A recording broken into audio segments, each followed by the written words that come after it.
I wonder why Palm Sunday is called Passion Sunday. Generally, we associate the word passion with strong emotions of fear, love, hatred, and anger.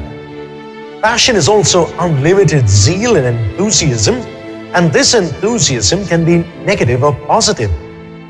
In the expression of emotions, we hear stories of passionate lovers, such as Romeo and Juliet, and in the expression of enthusiasm, we recall stories of passionate leaders like Nelson Mandela. We also read stories of leaders who had destructive passions, such as Rudolf Hitler, Idi Amin, etc.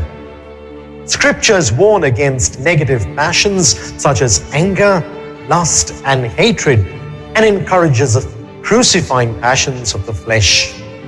Galatians 5:24. So if passion is about emotion and enthusiasm, then what has passion got to do with the suffering and death of Jesus? The entire life of Jesus was full of passion. He carried out his mission with passion and zeal, for his work consumed him, as we read in John chapter 2, verse 17. Nevertheless, the suffering and crucifixion of Jesus is specifically called passion because no part of the life of Jesus evokes so much emotion, passion, and compassion.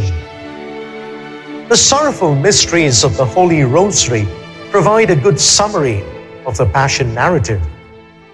These 5 mysteries, the agony in the garden, the scourging of the pillar, the crowning with thorns, the carrying of the cross, and crucifixion, were all moments of intense struggle and emotion. Mel Gibson's film The Passion of the Christ in 2004 attracted millions of viewers because of the graphic presentation of the Passion of Christ. The movie demonstrates the intensity of the suffering and anguish of Jesus. The Passion of Jesus is also an eloquent story of betrayal by a trusted friend and confidant. His Passion tells us that suffering is not reserved for sinners, but that the innocent also suffers.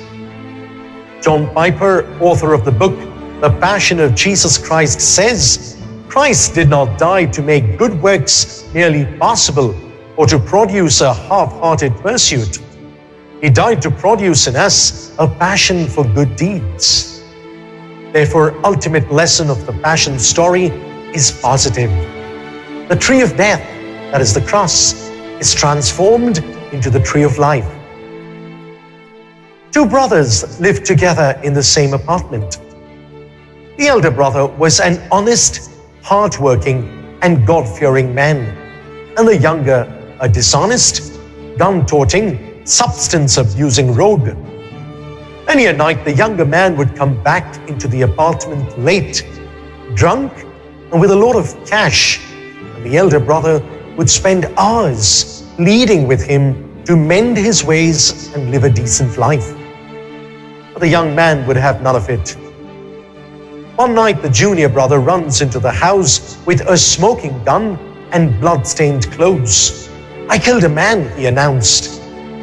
In a few minutes, the house was surrounded by police, and the 2 brothers knew there was no escape.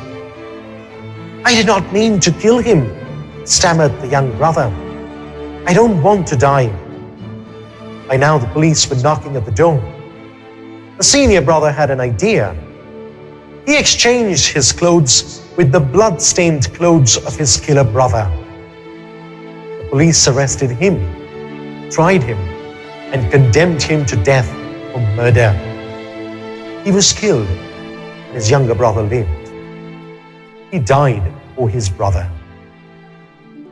Can we see that this story of crime and death is basically a story of love?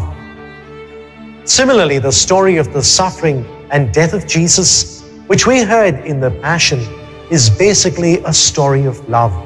God's love for each one of us. How should we respond to it?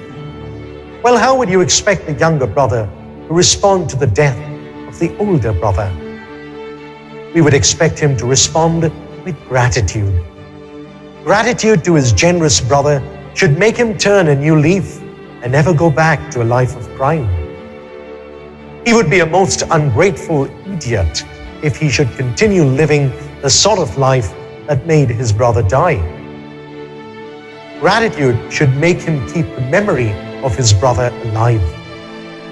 No day should pass that he should not remember his brother who died for him.